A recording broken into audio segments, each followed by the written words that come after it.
എല്ലാ ജനങ്ങൾക്കും എൻ്റെ നമസ്കാരം. ഞാനിന്നിവിടെ പറയുന്നത് അശ്വതി നക്ഷത്രത്തിൽ ജനിച്ചവർ പൊതുവെ സൗന്ദര്യവും ആരോഗ്യവും ഉള്ളവരാണ്. ബുദ്ധി സാമർഥ്യവും കഴിവും അവർക്ക് കൂടിയിരിക്കും. ഓർമ്മശക്തി കൊണ്ട് അനുഗ്രഹീതമായ ഇവർക്ക് കാര്യങ്ങൾ അപഗ്രഹിച്ച് പഠിക്കുവാനും സമചിത്തത്തോടെ തീരുമാനങ്ങൾ എടുക്കുവാനും അസാധാരണമായ കഴിവ് ഉള്ളവരാണ് അശ്വതി നക്ഷത്രക്കാർ.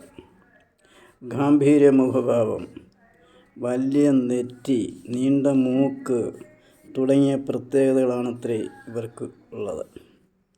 ഇവർ തീരുമാനമെടുക്കുവാൻ അല്പതാമസം വേണ്ടിവരും. എങ്കിൽ തന്നെ എടുത്ത തീരുമാനങ്ങളിൽ ഉറച്ചു നിൽക്കുന്ന സ്വഭാവമാണ് ഇവർക്കുള്ളത്.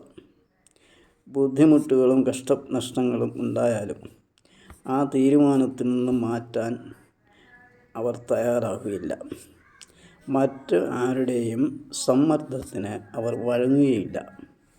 സ്നേഹം തോന്നുന്നവർക്ക് വേണ്ടി എന്ത് ത്യാഗവും ചെയ്യാൻ സന്നദ്ധത കാണിക്കും. പ്രതികൂല സാഹചര്യങ്ങളിൽ പോലും സമചിത്തത പാലിക്കുക ഇവരുടെ പ്രത്യേകതയാണ്. അന്യർക്ക് ഉപദേശം കൊടുക്കുവാനും ദുഃഖിതരെ സമാധാനിപ്പിക്കുവാനും അസാധാരണമായ കഴിവ് ഈ നാളിൽ ജനിച്ചവർക്കുണ്ടാവും. പക്ഷേ സ്വന്തം കാര്യങ്ങളിൽ അന്യരുടെ ഉപദേശങ്ങൾ പരിഗണിച്ചെന്ന് വരികയില്ല. ആചാരമര്യാദകൾ പാലിക്കുന്നതിൽ പ്രത്യേകം ശ്രദ്ധിക്കും. സ്വന്തം കാര്യങ്ങളിൽ തികഞ്ഞ യാഥാസ്ഥികത്വം പാലിക്കും. യുക്തിക്ക് നിരക്കാത്ത ഒന്നും അംഗീകരിച്ചെന്ന് വരികയില്ല.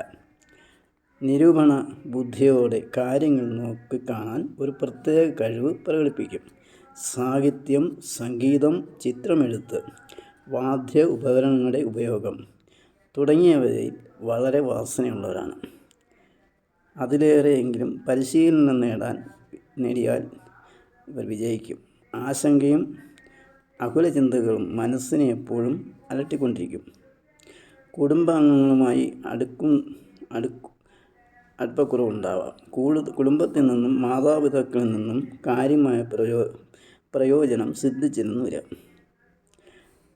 സ്വന്തം പരിശ്രമം കൊണ്ടായിരിക്കും ജീവിതത്തിൽ നേട്ടങ്ങൾ ഉണ്ടാക്കുന്നത്.